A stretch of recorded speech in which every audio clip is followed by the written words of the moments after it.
Welcome to the Market Mindset. We are the hub for news, results, and CEO interviews focusing the junior commodities sector. We provide market analysis and perspective that will help position you for solid returns. If that sounds like something you're interested in, you can help support us by liking this video, subscribing to our channel, and clicking the notification bell. For more info, you can visit our website. All links are in the description below. Now let's get into today's video.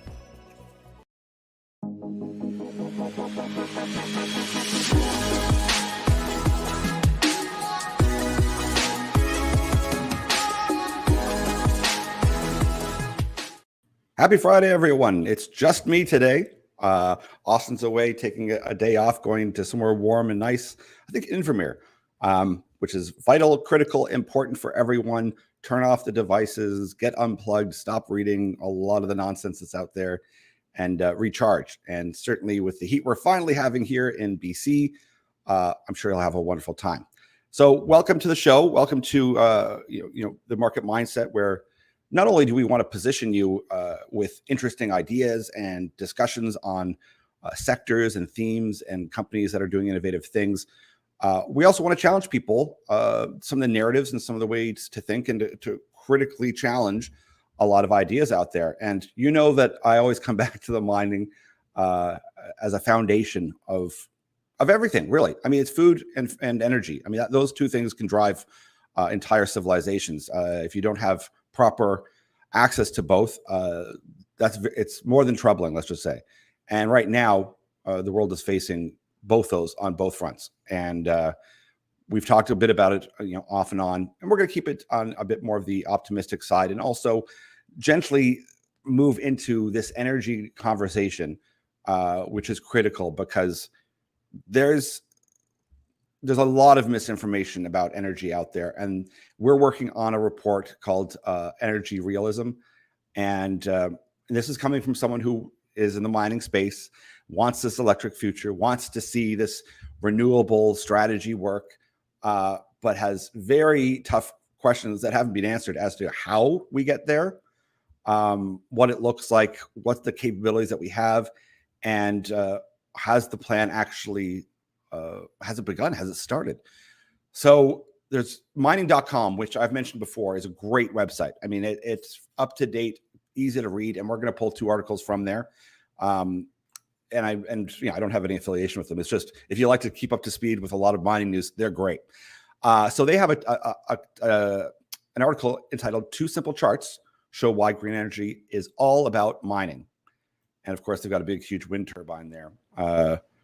And it's basically showing electric generation, solar, wind forecast. So this is the forecast to 2050 right there.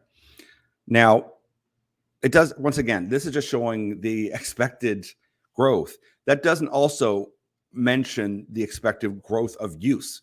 Like, there's going to be so much more use because of population growth by 2050, and a lot of areas that are going to require a lot more.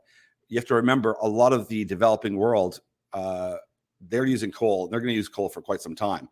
They are having a lot of arguments with the UN and WEF because, the advantage of having very powerful or power dense materials like coal gives someone a bit of a lead, I guess you'd kind of say.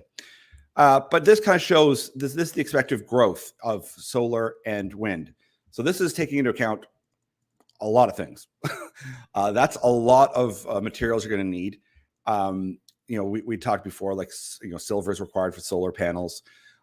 There's a lot of land that's needed as well. Like, if you want to have, a massive solar farm, you're talking about, a land package. I think to basically the amount of energy that we're required for, say, the US, I think it's like the size of Maryland you'd need to cover in solar panels. That's a lot of solar panels. Of course, they need to be checked every 20 years and recycled, renewed, and new ones put in. And we're also assuming much greater efficiency. We're also assuming that we've changed the entire grid. So all the copper to go into the grid for that power generation. There's a lot of factors in there. And this is sometimes when you see these big projections by politicians that how we're going to get there. It's like, well, wait a second. Like, you're saying there'll be this increase, but from what? Like, show me the technology, show me the investments. That's another big one. And some of this data here is coming from Fitch as well. So Fitch Ratings, which is a great site to check out as well.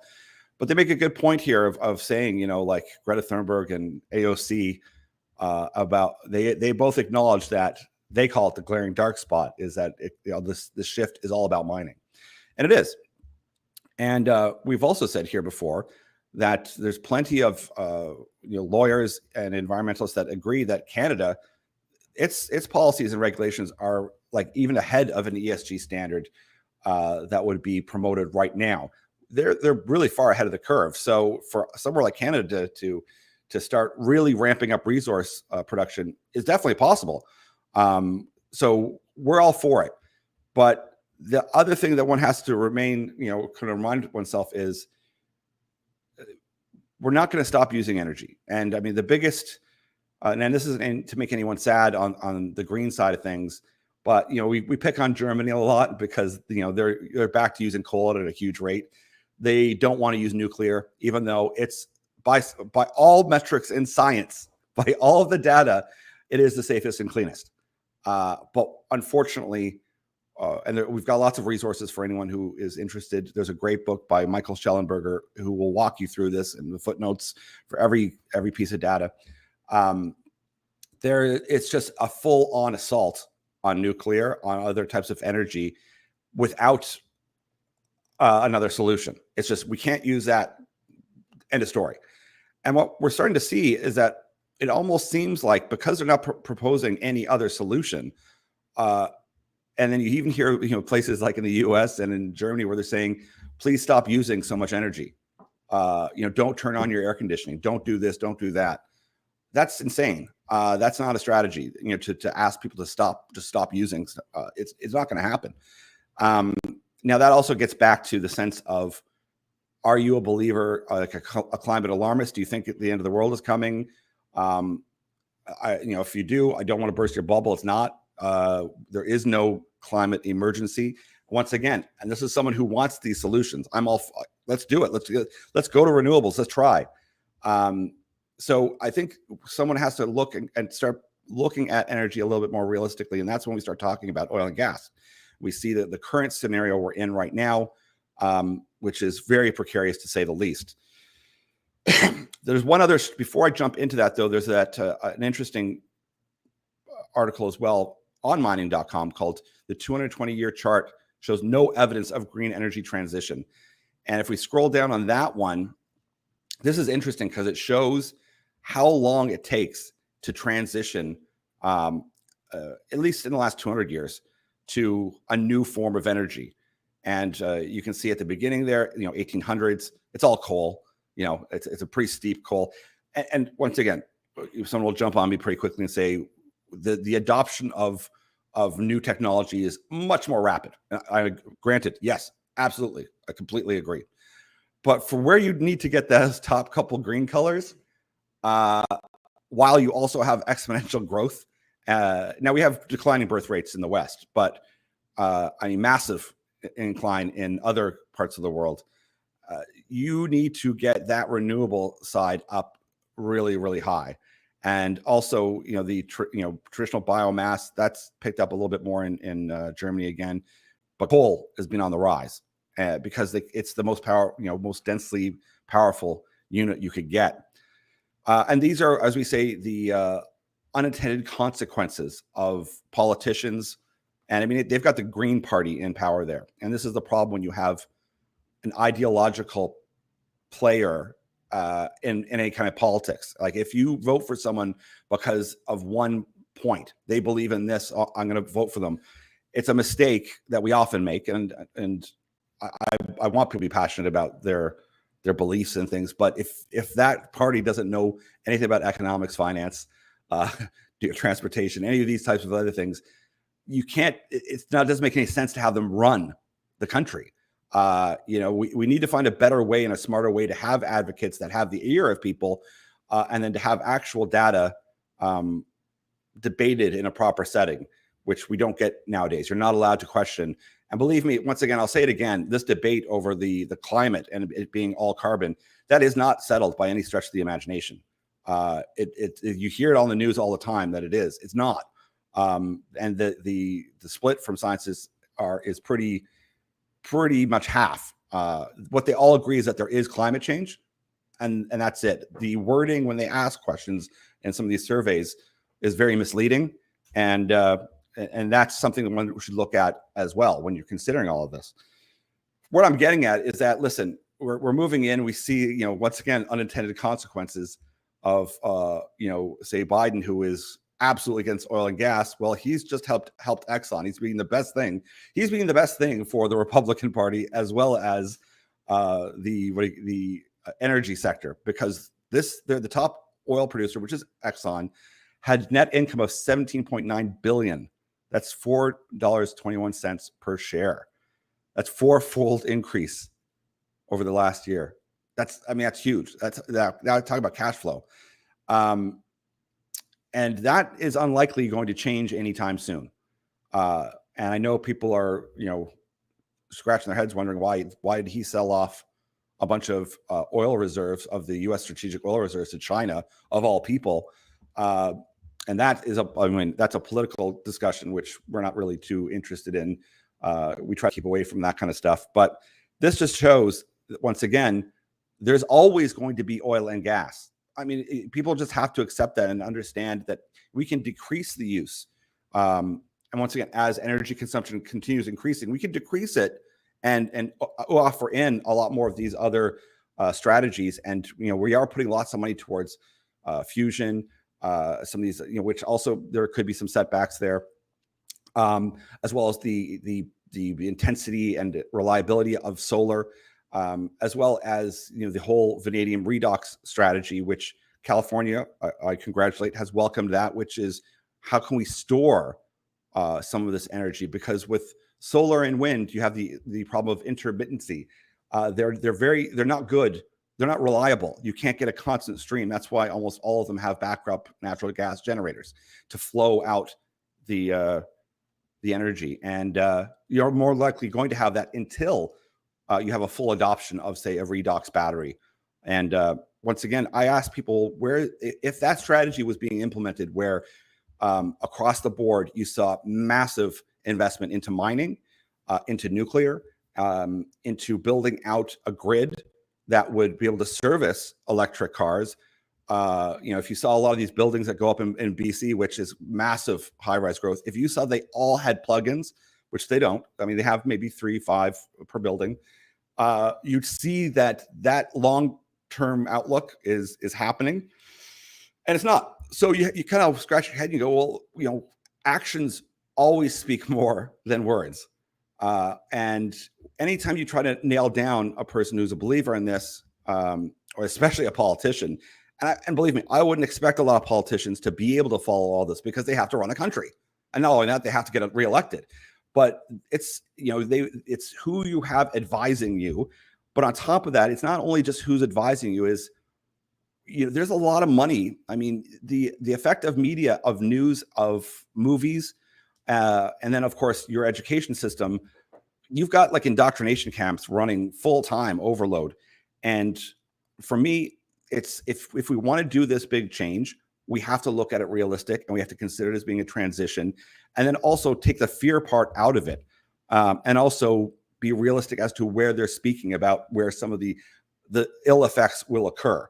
And most of the time, it's I would say, especially when it comes to either the virus that we had, or whether it be the climate as well, it's almost mainly misinformation. And that is unfortunate. And we would much prefer to see someone have an open debate with a scientist on these, which they won't do. You won't see it. You'll usually have someone who's like a Bill Nye, who is not a science guy. He got a mechanical engineering degree, and he's not, by any stretch of the imagination, someone you'd necessarily want as being your advocate of the height of brilliance of science. But anyways, I shouldn't pick on him. Anyways, I want to kind of move on to just talk about a few other just little quick notice as well, because I don't want to go on about this, but one of the unintended consequences when you see, taking Germany out of it is Vermont. And this book by Michael Schellenberger is great, because Vermont has been one of those places that you always think of being green. They're adamant about keeping it clean and environmentally friendly. It would be something like BC to some degree. They not only failed to reduce emissions by 25%, which was their goal between 1990 and 2015, that was their goal. They actually increased it by 16%. So their goal with all of their policies and all of the things to do to stop business, to stop this, to stop that, they actually grew emissions by 16%. And in large part, that was due because they shut down their nuclear power plant because they just didn't want it. And of course, as much as I want the renewable stories to work, we're not there yet. Like, it takes a lot more money, a lot more innovation, and not only that, material. So right now, we love this startup, this one that came out, this Avila Energy. We see this as being a strong asymmetric opportunity in the space. And that's kind of where I'm going with this, is that natural gas it has, especially the gas side, it has such a future.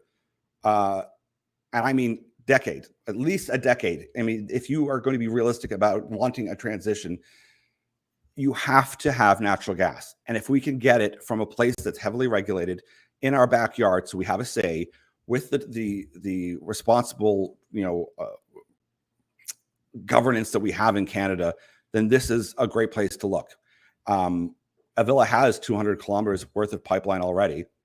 They don't have to build out pipelines. They already have processing plants. They can turn on the gas and go. And they're, once again, a fundamental business that has cash flow during tough times is exactly what you want to be looking at.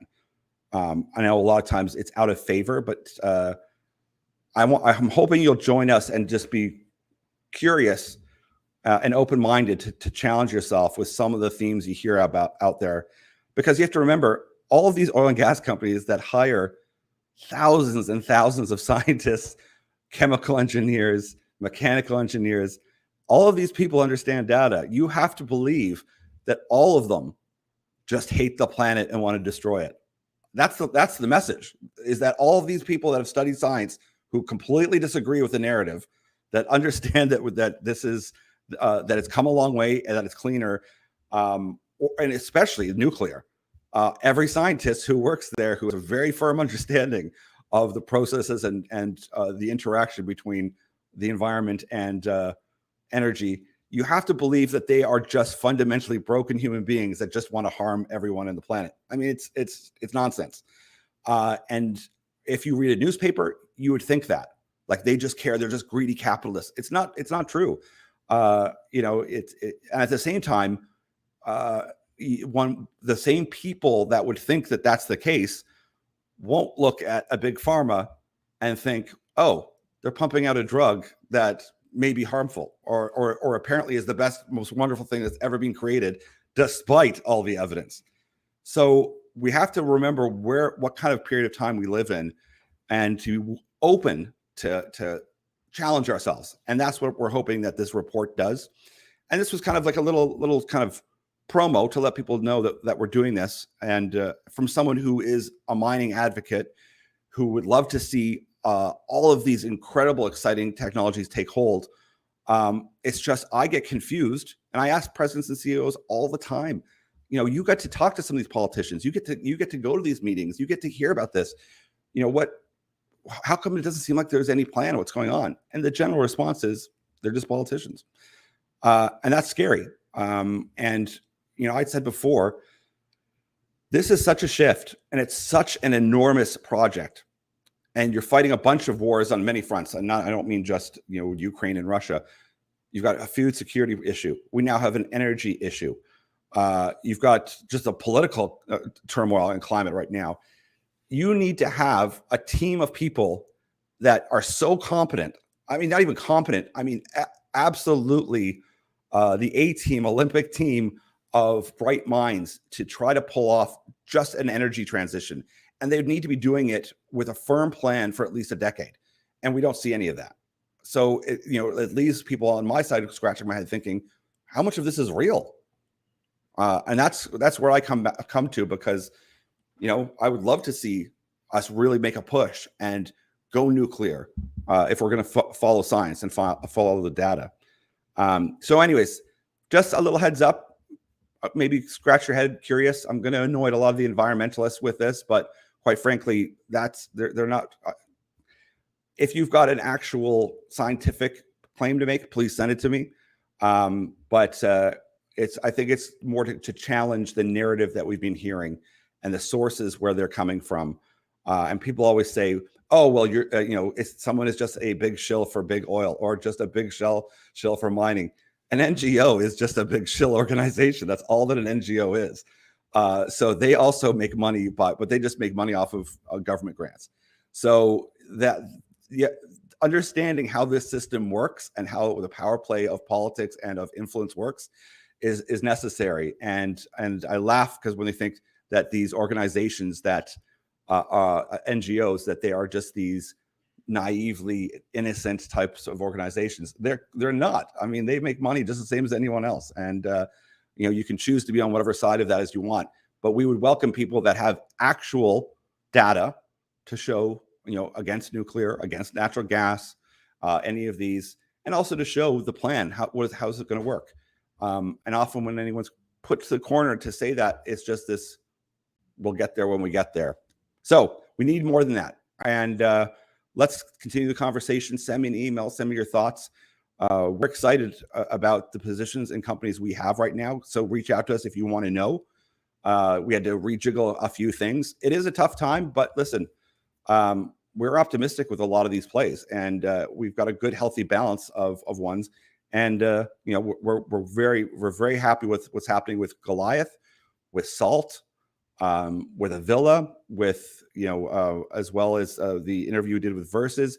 We're trying to stretch out to show people there's a way to make money today, and there's a way to make money in the future, and to position yourself for this whole transition that's happening that is backed by data, by real data.